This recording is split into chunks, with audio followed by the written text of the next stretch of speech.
आज का बाइबल का वचन रूत का ग्रंथ अध्याय 2 वचन 1 से 3, 8 से 11 और अध्याय 4 वचन 13 से 17 और आज का सुसमाचार सम्मति के अनुसार अध्याय 23 वचन 1 से 12।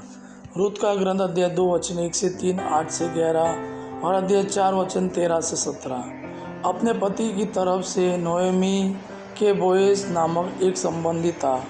वह एलीमेलेक के कुल का बहुत धनी मनुष्य था।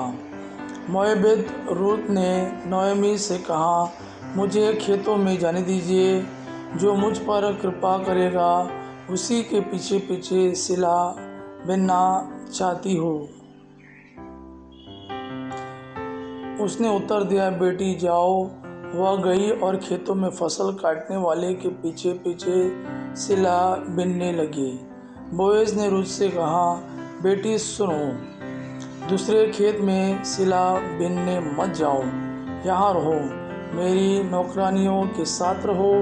इसका ध्यान रखा करो कि किस खेत में फसल कट रही है और उनके पीछे पीछे चलो।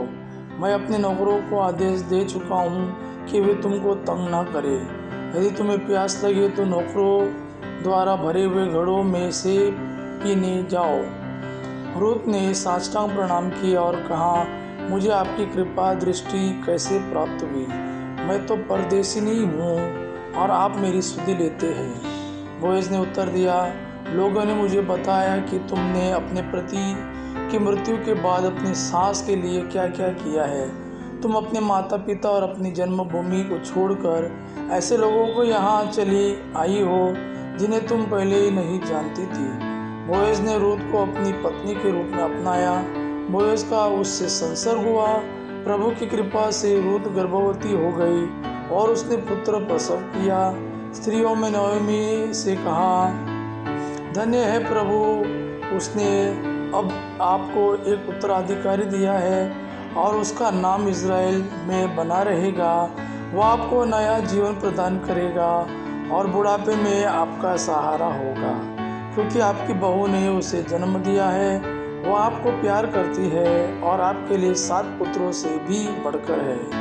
नोएमी ने शिशु को अपनी छाती से लगा लिया और उसका पालन पोषण किया।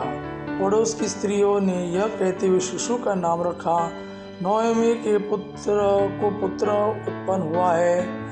उन्होंने उसका नाम ओबेद रखा। वही दाऊद के पिता यिशै का पिता है।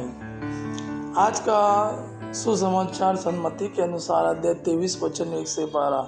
यीशु ने जनसमूह तथा अपने शिष्यों से कहा, शास्त्री और फरीसी मूसा की गद्दी पर बैठे हैं, इसलिए वे तुम लोगों से जो कुछ कहे वह करते और मानते रहो, परंतु उनके कर्मों का अनुसरण ना करो, क्योंकि वह कहते तो है पर करते नहीं। वे बहुत से भारी बोझ बांधकर लोगों के कंधों पर लाद देते हैं, परंतु स्वयं उंगली से भी उन्हें उठाना नहीं चाहते। वे हर काम लोगों का ध्यान आकर्षित करने के लिए ही करते हैं।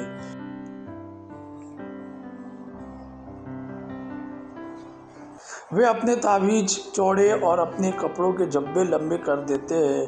भोजों में प्रमुख स्थानों पर और सभागृहों में प्रथम आसनों पर विराजमान होना, बाजारों में प्रणाम सुनना और जनता द्वारा गुरुवर कहलाना, यह सब उन्हें बहुत पसंद है।